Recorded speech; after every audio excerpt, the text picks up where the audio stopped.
Yes, thank you so much. We all are enriched with your valuable analysis and suggestion of the eminent speakers and our chairperson, sir. And for the valedictory session, now we have Professor Debabrata Mitra as our chief guest for today's webinar. Professor Debabrata Mitra has been serving as a professor of postgraduate Department of Commerce, University of North Bengal. Sir has a postgraduate teaching experience of over more than 25 years. He also acted as an honorary director of UGC HRDC of North Bengal University. He served as a dean, School of Professional Studies, Sikkim University. He also acted as a HOD of Management, University of North Bengal, and also honorary director, Directorate of Distance Education, University of North Bengal. Till date, he has published 6 books and 74 research articles in different national and international journals. He has been invited more than 100 times to deliver lecture as a resource person in different universities and institutes in India. He has chaired 34 technical sessions in different national and international seminars and conferences. Till date, he has successfully guided 7 PhD scholars in commerce. He has successfully completed one UGC-sponsored major research project in commerce. Till now, Professor Mitra has already organized 9 seminars and synopsis at North Bengal University. Professor Mitra has been acting as a member of several administrative committees, expert committees, postgraduate board of studies, and research board of studies in several Indian universities. He was awarded Rashtriya Vidya Saraswati Puraskar by the International Institute of Management for his outstanding contribution in the field of commerce and management studies in the year 2010. We welcome you, sir. Now, I would request Professor Debabrata Mitra to address us all with his enriching words.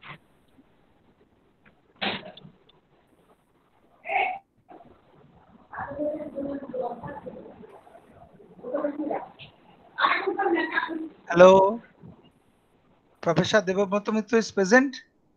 Sir, please unmute your audio.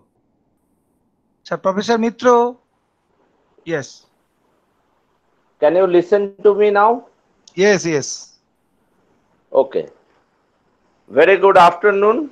At first, I wish to record my thanks to the organizers of Malda College, as well as the organizers of Shivnath Shastri College, Kolkata, for organizing this sort of one-day national workshop on living with lockdown, lessons from India's COVID-19 response and the way and forward to economic survival. It's a very glaring topic nowadays. And as we know that since the last week of March 2020, we are really been locked down into our home.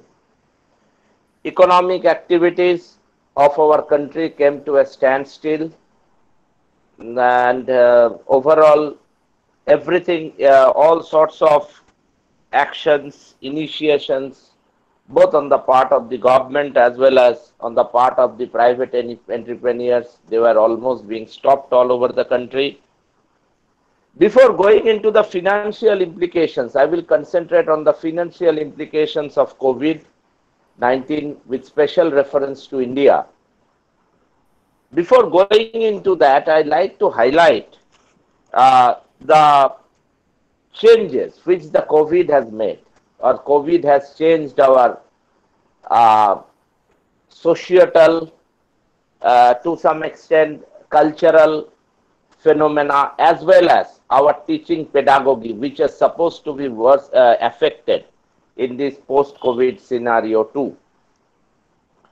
Actually, we the Indians, we are basically want to socialize ourselves with others. I visited almost all the parts of our country, either as an resource person in the different seminars, members of the expert committee, members of the NAC peer team.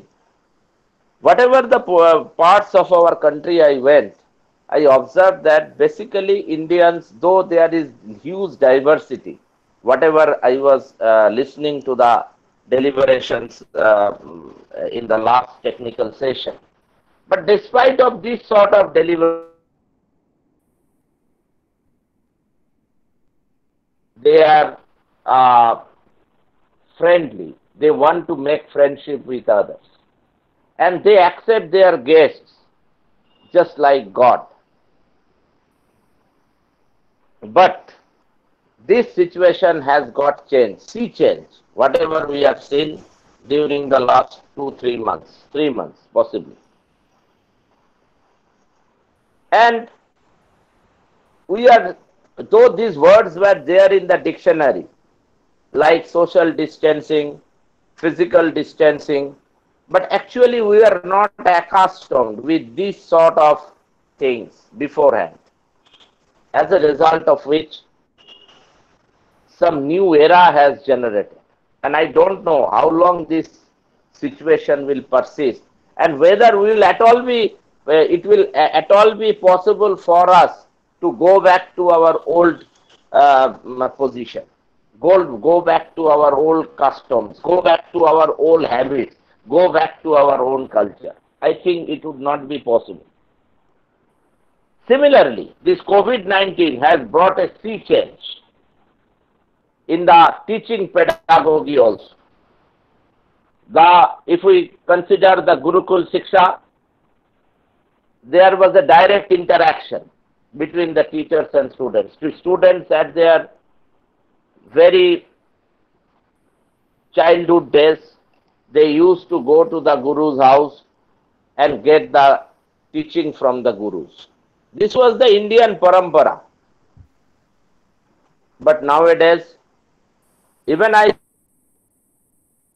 5-10 years back, that this virtual platform would be the finest platform nowadays, because after the lockdown situation which started from 24th day of March 2020, so many webinars, so many classes on research methodology, so many things, every day we have been seeing through WhatsApp and Facebook, and lot of invitations are coming to us also.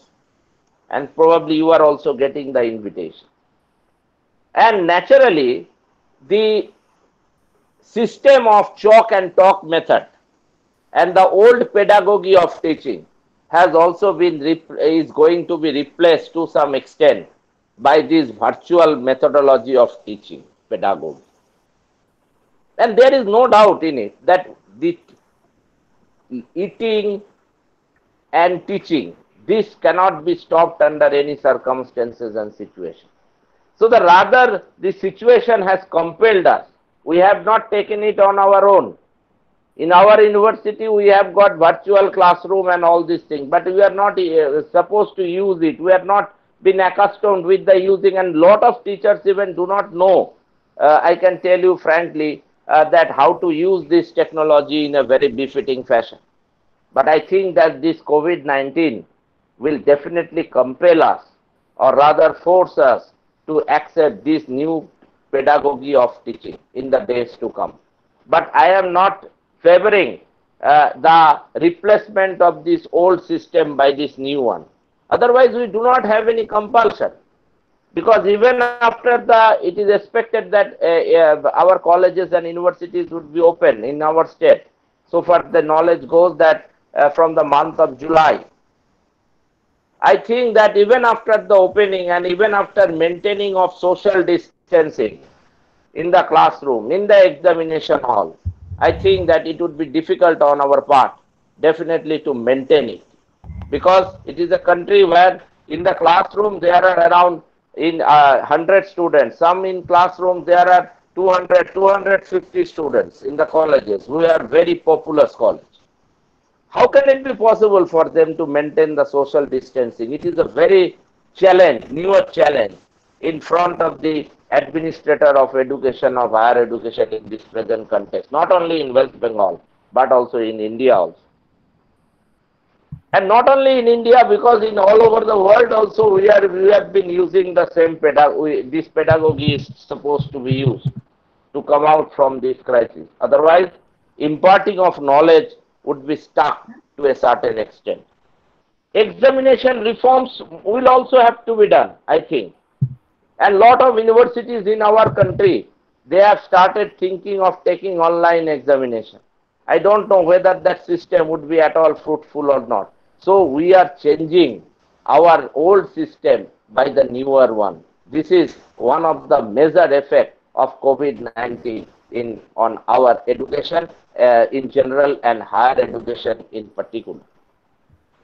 Have you ever seen that after the civilization, or rather not human civilization, even after the existence of human beings in this earth, has any incident, can you identify any incidents that which have locked down the entire world people for a period of months and months after months, and they were locked down within the four walls of the room? Anything of any incident, even the incidents of First World War, Second World War, Great Depression, lot of pandemics, 1920 pandemic, 1820 pandemic.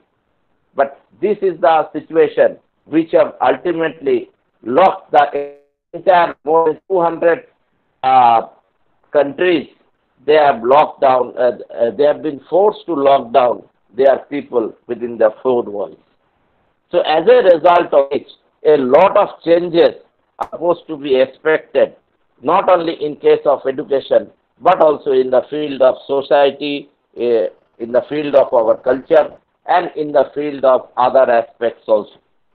If we consider the financial implications of COVID-19, which shall reference, at first I am just pointing out some of the highlights of the financial implications of COVID-19 on the entire world. We can say that outbreak of pandemic COVID-19 all over the world, it has disturbed its political, social, economic, religious, and financial structures. And world's topmost economy, such as US, China, UK, Germany, Italy, Japan, and many others, are on the verge of the collapse, whatever we can say. Besides, the stock markets around the world have pounded and oil prices have fallen off to a cliff. Within just a week, 3.3 million Americans, they applied for unemployment allowance. And a week later, we found that 6.8 million of Americans started searching the jobs elsewhere. Also, many experts on economic and financial markets have warned about the worsening condition of the global economic and financial structure, such as Kristalina Georgieva, the managing director of International Monetary Fund, explained that this recession could even surpass the Great Economic Depression of 1930s. Moreover, the COVID-19 is harming the global economy because the world has been experiencing the most difficult economic situation, which ever since the World War II. It is counted in terms of human cost, is simply immeasurable. There is need to work together with cooperation and coordination to protect the human beings as well as to limit down its economic damages. Keeping in view this sort of staggering situation, the G20 nations, they called an emergency meeting to discuss about this worsening condition and also to prepare for a strategy to combat the COVID-19 so that the losses could be reduced to some extent. As the spread of this endemic is picking up tremendously, and it was stated by the US official that American unemployment would touch near about 30% and its economy would shrink by more than a half. As far as the jobs of common people are concerned, there is also a real threat of losing jobs because with the shutting down of business and companies, these businesses will not be able to pay to its workers, as a result of which either they will have to close down their business or they will have to take the policy of layoff. While it comes into the stock market of all over the world, it is severely damaged by COVID-19, as the stock market of the United States was down by more than 32%. By looking over the existing condition of several businesses, most of the investors are simply withdrawing its money from the multiple businesses. In this regard, $83 billion has already been withdrawn from the emerging markets and since the outbreak of COVID-19. So the impact of COVID-19 is severe on the economic structure of the world because people are not spending money, as a result of which the businesses are not getting revenue. Therefore, most of the businesses are shutting down their establishment. It has also been observed that the economic recovery from this fatal disease will not be possible if a very comprehensive and clear-cut economic policy is being adopted. The economic impact of COVID-19 on Indian economy is considered to be hugely disruptive. World Bank and credit rating agencies have downgraded the India's growth for the fiscal year of 2021 with the lowest figures. And it is expected that India was not doing well.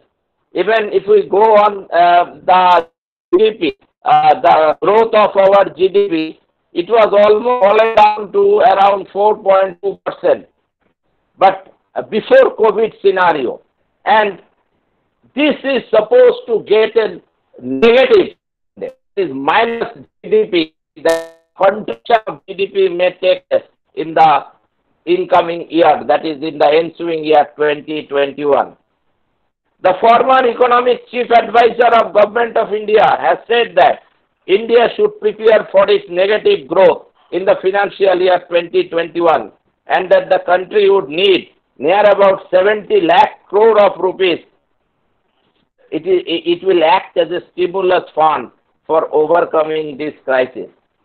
However, the IMF projection for India for the financial year 2021, it is bit positive till date. And it is predicting that India would be able to manage a GDP growth of around 1.2% to 1.5% in the present financial year. But according to my opinion, I do not think that India would be able to maintain a positive trend. It would be certainly be negative because in the last quarter result has not yet come. And if it will come, I think that it would be negative by more than 20%, I think, in this period of time.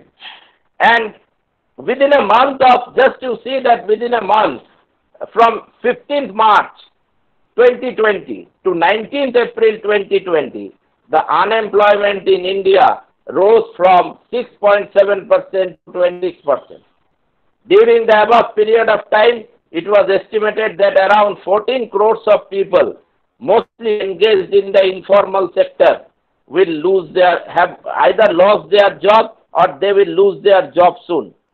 More than 45% of the households across the nation have reported an income drop as compared to that of the previous year. The Indian economy is lost nearly over rupees 32,000 crores every day during the first 21 days of lockdown, and which was it is a huge quantum, so 32,000 crores per day. So it was expected that around 56% of the businesses in the country would have been significantly affected. Supply chains have been put under severe stress and strain with the lockdown restrictions in the place, as initially there was no clear-cut definition what was essential and what was not essential. So the transshipment and movement of goods was to some extent debarred. It was disrupted, though we got the supply of essential commodities in the market in full quantum. A large number of farmers around the country who grow perishables are also facing the uncertainty of marketizing their product. Various businesses such as hotels, airlines are cutting salaries and laying off their employees. Indian tourism sector has been largely affected.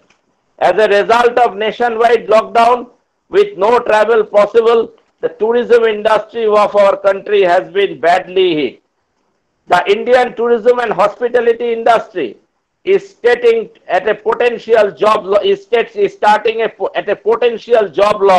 of around 38 million which is around 70% of its total workforce due to this COVID-19.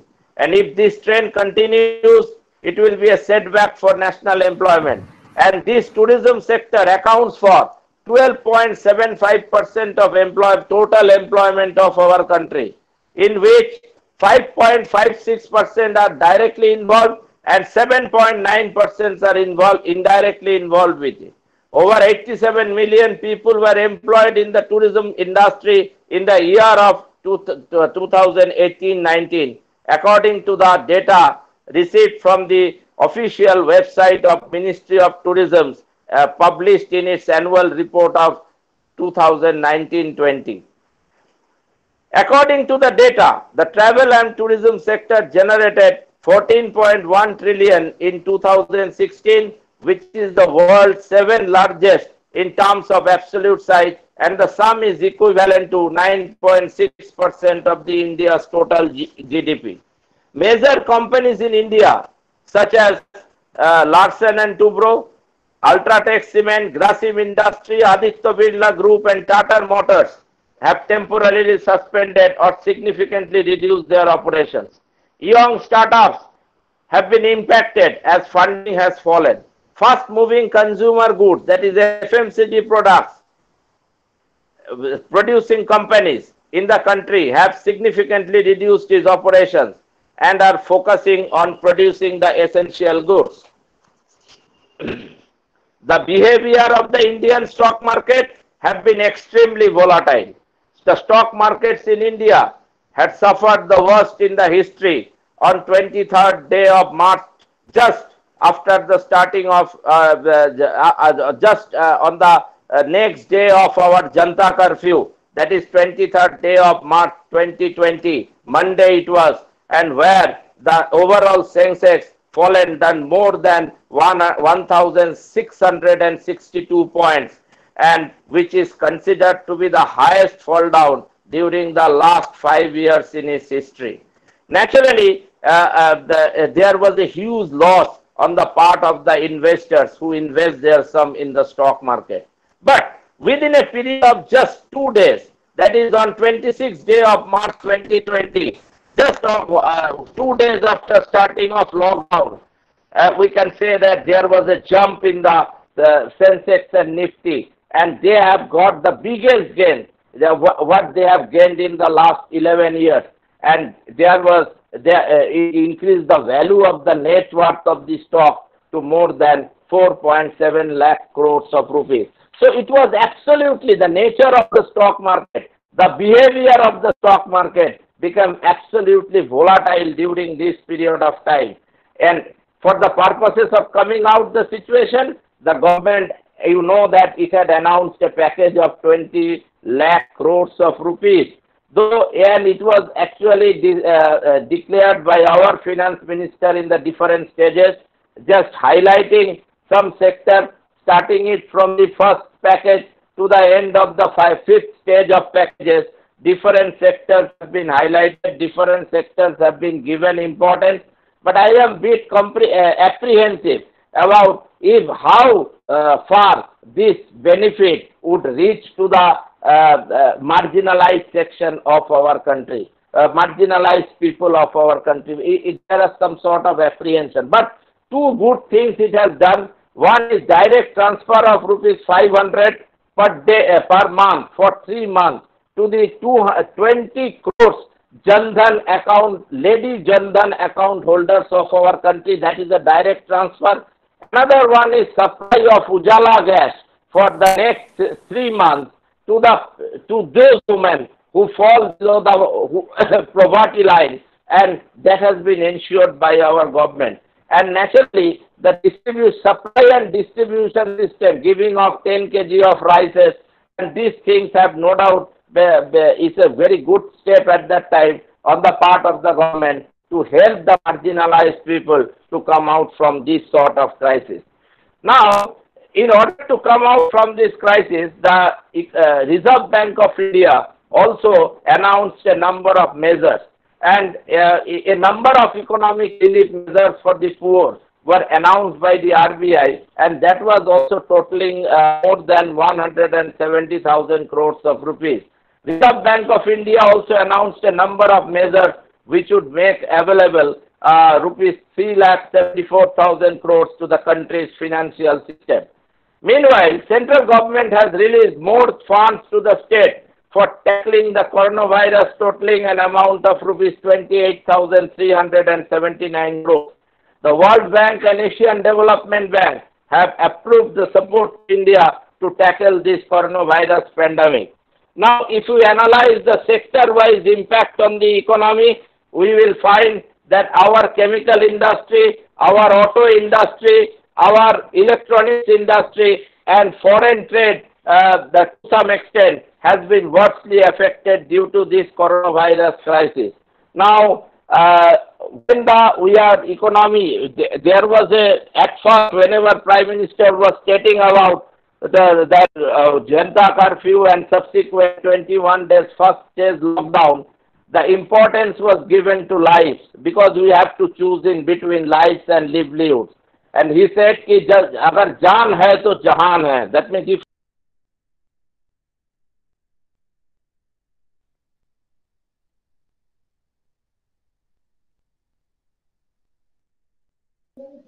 Hello.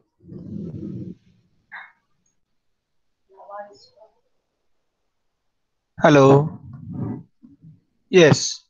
Probably Professor Mitro is out of network. So we may continue. Our valedictory session is now going on, and it is a lecture by the chief guest, Professor Debabrata Mitro. Now I am requesting the participants who are willing to say their feelings, their suggestion, their opinion. What about the today's webinar? I call upon the name, some names. Otherwise, the participants who are likely to share your views, please mention your names in the chat box. It will be helpful to me to call upon the participant's name. At present, 117 participants present and more than 100 participants in the YouTube live. So I request the participants, please mention your name in the chat box. Otherwise, I would like to call some names.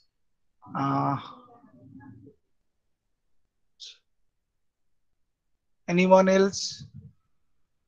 Okay, so I will call first of all Onju Pandit. Onju Pandit, are you present here? Yes, sir. Would you like to say something regarding this webinar? How do you feel? No, sir. Actually, this webinar is very informative. So many things we are now knowing about the Please introduce situation. yourself. Where from you are joining? Onju Pandit. Sorry, sir. Myself, Yeah? Anju Pandit. Myself, Anju Pandit. Yes. Hello. Am I Yes. audible to you? Yes. Yes. Myself, Anju Pandit, Assistant Professor, Dipsar College of Education, Devghar, Jharkhand. Jharkhand. Okay. Okay. Carry on.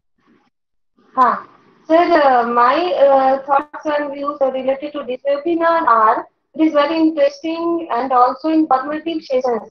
Among all these two sessions, I know very much about the different things related to the topic. And one thing is, hello? Okay, carry on. One thing is new to me, that is the conditions about the different scenario, present scenario. And how to cope up with that situation, that is very informative, and that is very informational for us also. That's my solution. Thank you. Okay, thank you very much.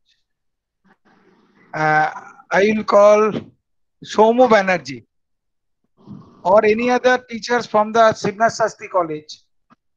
Please share your views and opinions. Any teachers from Shivnath Shastri College?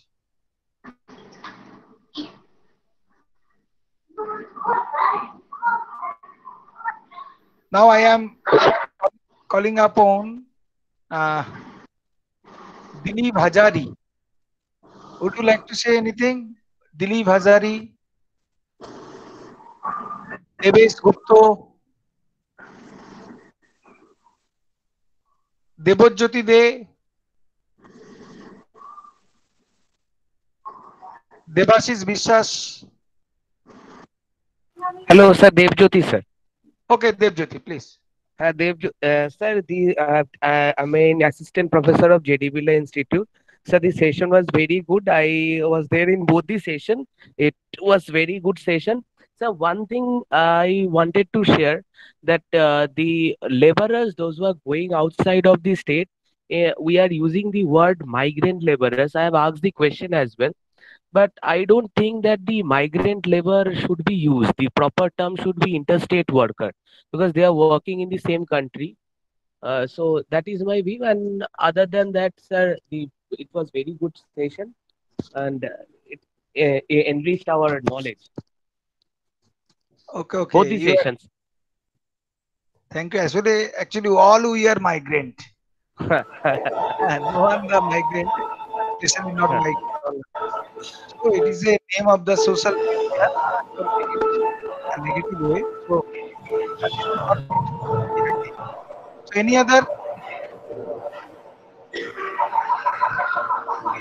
Hello. If anyone like to speak, please raise your voice.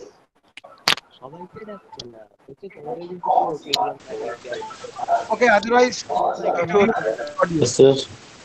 yeah. Okay. Can you hear me, sir? Yes. Yeah, sir. This is Dr. Nazmul. Can you hear me, sir? Yes. Carry on. Yeah. This is Dr. Nazmul Hussain from Dr. Gorman Rai College, Bardhaman, West Bengal. Really, I am very much delighted to be a part of this wonderful academic exercise. I have attended both the sessions. Really, I found it is quite interesting and illuminating.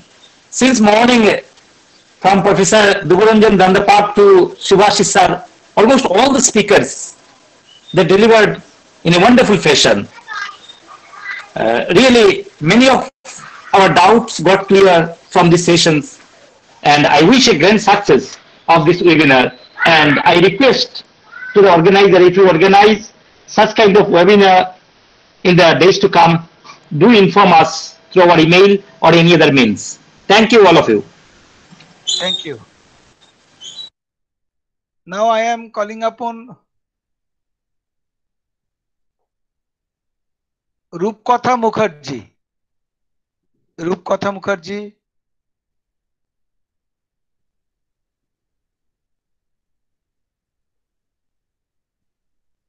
No. Prabir Ghosh.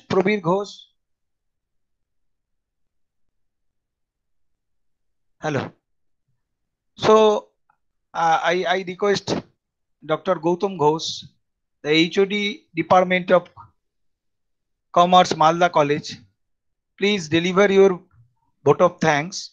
And before deliberation of vote of thanks by Gautam Ghosh, I would like to announce all the participants.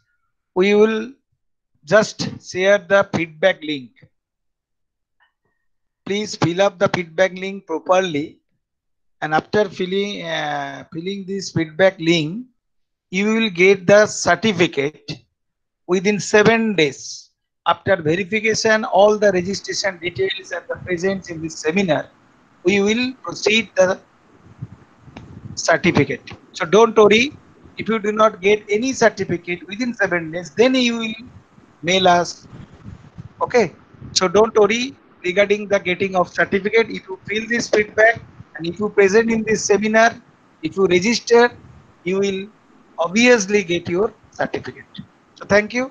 I request Professor Gautam Ghosh for formal vote of thanks for concluding this webinar. Excuse me, sir, about feedback form, sir. Where we will get, sir? Good afternoon, everybody. Excuse me, sir, about feedback form. Feedback form will be available in the chat box and the website also. Okay. Oh, third Madhav, box. am I Right. audible? Okay, okay. Okay, sir. Am I audible? Yes. Yes. Good afternoon, everybody. Today, I am highly pleased to have the opportunity to extend my thanks to all.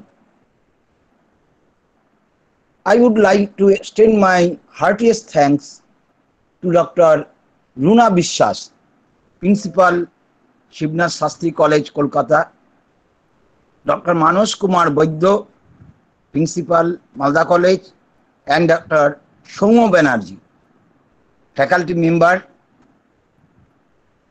Department of Economics and Commerce of Shivnath Shastri College, and also one of the conveners of today's webinar for their active and sincere cooperation. And I think that without their tireless effort, the webinar could have not been possible to be organized so successfully. I would like to extend my thanks to all the honorable speakers, Dr. Dhruvaranjan Dandapad, inaugurator of today's webinar and senior professor in the Department of Commerce, University of Kolkata. He has a long experience in teaching and research works, having so many papers in national and international level. Dr. Subhashish De, senior faculty member in the Department of Economics, University of Warwick, UK. He is a development economist having so many research works in international level.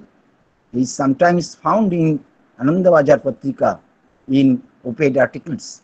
He has also a Bengali blog, Binirman. Prabhas Chaudhary, Professor Prabhas Chaudhary, senior professor in the Department of Economics, Malda College. He is very much interested in development economics and agriculture economics.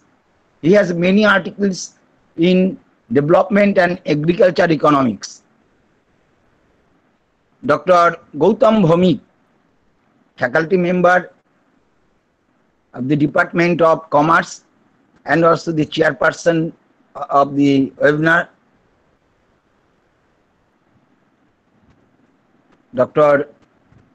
Devashish Mitra, a senior professor in the Department of Commerce, University of North Bengal. He has many research works in national and international level. He is an eminent educationist. For their excellent speeches in a lucid way, I would like to extend thanks to Sohangi Sayanti Bakchi, faculty member of Department of Economics and Commerce, Shivnath Shastri College, for her beautiful inaugural song, and Sohangi Jain, faculty member of the Department of Commerce, Malda College, for anchoring the second session. I would like to thank Bipladeep Mandal and other technical staff of Malda College for their active cooperation. I would also like to thank all the participants for their patient hearing. Now I want to declare an important announcement. Please hear me. A feedback link will soon be provided in the webinar website. The form in the website is to be filled up by the participants, and after 7 days, e-certificate for participation will be issued for all. Thanking you. Stay safe I hereby declare the end of the webinar. Okay. Thank you. So once again, announcement. The participant, please fill up this feedback form. It is available in the webinar website, and participants will get the certificate within 7 days. Within 7 days. If any participant do not get any certificate within 7 days, I request you, please contact with us through mail. So once again, I personally convey my sincere thanks to all the organizers, both from the Malda College and Shivnath Shastri College. I also convey my sincere thanks to the Professor Subhashish De for his nice presentation, for his thought-provoking presentations and research-oriented presentations, and also presentation by the Professor Prabhas Chaudhuri and Vishwajit Mondol in the technical session 1, Ashwati and Chiranjeev Das. I also convey my sincere thanks to the chairpersons of the technical session 1, Manoj Chakraborty, Professor, University of Gurbango, and Professor Gautam Bhumi of the Department of Commerce, University of Gurbango, for chairing the technical session 2. So thank you all. Good evening.